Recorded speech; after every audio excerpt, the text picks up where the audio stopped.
This is a National Model A2 rotary sewing machine. I haven't found any listings for national serial numbers and their corresponding dates, so it can't be dated precisely. But the Art Deco decals suggest it was made in the 1920s. National made thousands of these machines and badged or labeled them with whatever name the customer desired. This one is badged as the Standish. Other badging names like Simmons, New England, Western Electric, Seamstress, and Pritzlaff Rotary are common and often reflect the name of the company marketing them. For example, the Pritzlaff Rotary was named for the huge Pritzlaff hardware store of Milwaukee, Wisconsin, in the early 1900s, one of the largest wholesale warehouses in the world. Regardless of how they're badged, these are great machines for starting a vintage sewing machine collection. They're common enough to be inexpensive and are easy and reliable to use. If you're into restoration, the simplicity of the artwork makes it much easier to repair than more complicated designs. Let's move in a little closer to show how it works. To thread the machine, bring the thread straight from the spool over through a slot in the rear ring of the auxiliary tensioner, then bring the thread down and wrap it around and back down this way. Bring it down to the primary tensioner and do the same thing.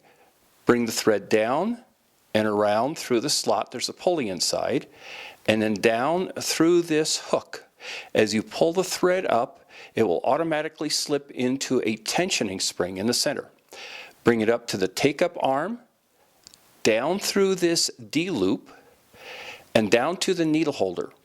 There is a diagonal slot in the back side. You can slide the thread in and bring it around, and it'll automatically come down into the proper position for the needle.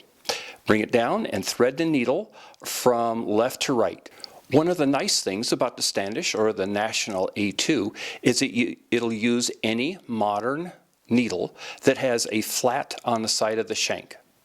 What you want to make sure is that there is 1 1/8 inches between the point of the needle and the base of the needle holder.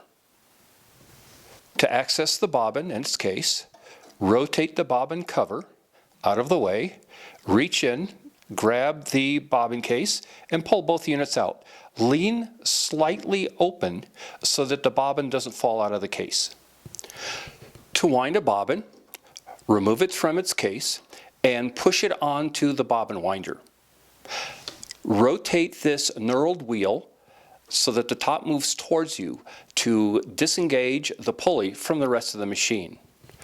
Then push the bobbin winder up so that it engages the drive belt and also activates the automatic shutoff. Start the flywheel moving towards you and the bobbin will wind.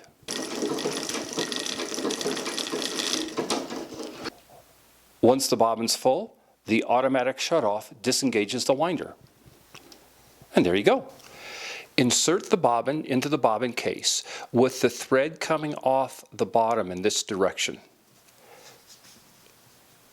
Feed the thread up through this diagonal groove, bring it down,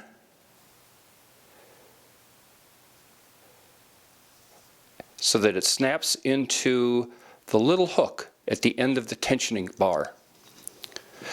The tensioning bar is adjusted by tightening or loosening this screw. Insert it into the machine and you should be good to go. Insert the bobbin case into the machine with this large hole facing upward. This is a hole through which the needle will pass. This slot should engage a pin that's just off to the side of the large hole. After installing the bobbin case, rotate this knurled disc clockwise until it's tight to re-engage the drive for the rest of the machine. Now, I'm going to be using a detachable handle I'm experimenting with, but whether you use a hand drive or a belt drive on a treadle, the machine operates the same. The main wheel should rotate counterclockwise, that is, with the top moving towards you. Let's give her a crank and see how she works.